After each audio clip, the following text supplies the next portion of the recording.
এখানে আছে বাঘাইড়। এই যে নদীর মাছ, বেলে মাছ, বায়ান মাছ। এই মাছগুলো আরো বড় হয় এগুলো।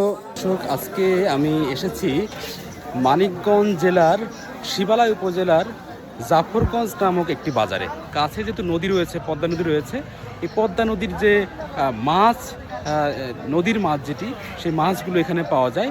তো এই মাছগুলো আপনাদেরকে দেখাবো। এগুলো কেজি না ভাগা? কত করে? 1200। কোন জায়গার মাছ এগুলো? যমুনা না তো, এটা পদ্মা নদী। এটা যমুনা, নদীর নাম যমুনা এটা? হ্যাঁ,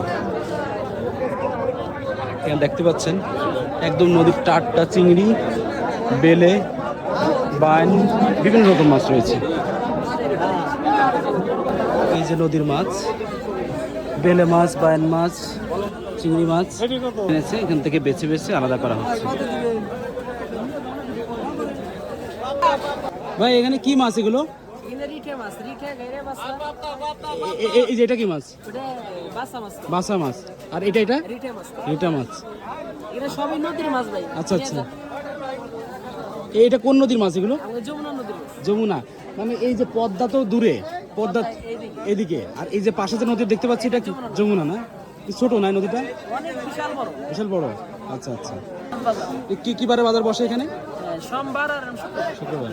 এই মাছগুলো কেজি কত করে এগুলো? 700 টাকা কেজি। 700 টাকা কেজি। 700 টাকা কেজিতে এই মাছগুলো নিতে পারবেন, একেবারে তাজা, মানে মানে জ্যান্ত বলা যায় আর কি, মাছ এখন নড়ছে।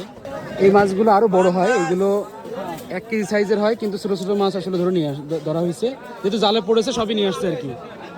আপনি বড় মাছ পান মাঝে মাঝে? পান, মাঝে মধ্যে পাওয়া যায় ভাই। পাওয়া যায়। এত ছোট মাছ ধরে ফেলছেন, তাতে বড় মাছ হবে কিভাবে? বড় আছে, নদীতে অনেক বড় মাছ আছে। আচ্ছা, তাই না? খালাই তো বড়টা জন্য, বড়টা না বড়টা ধরে খালি ছোটটা। আচ্ছা আচ্ছা, তাহলে বড়টা দিলে সে বড়টা নিয়ে আসছে। এগুলো কি ছেড়ে দেওয়া যায় না মাছ এগুলো? না এখানে বাঁচবো না, ছেড়ে দিলে তাই? একবার ইন্তিকাল ভরে রাখবে। এটা কি মাছ ভাই? বাঘাইড় তো অনেক বড় হয় এই মাছ। এখানে আছে বাঘাইড়।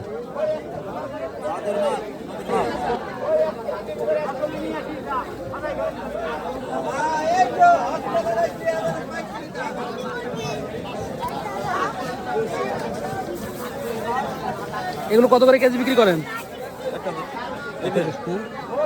700 টাকা। কত?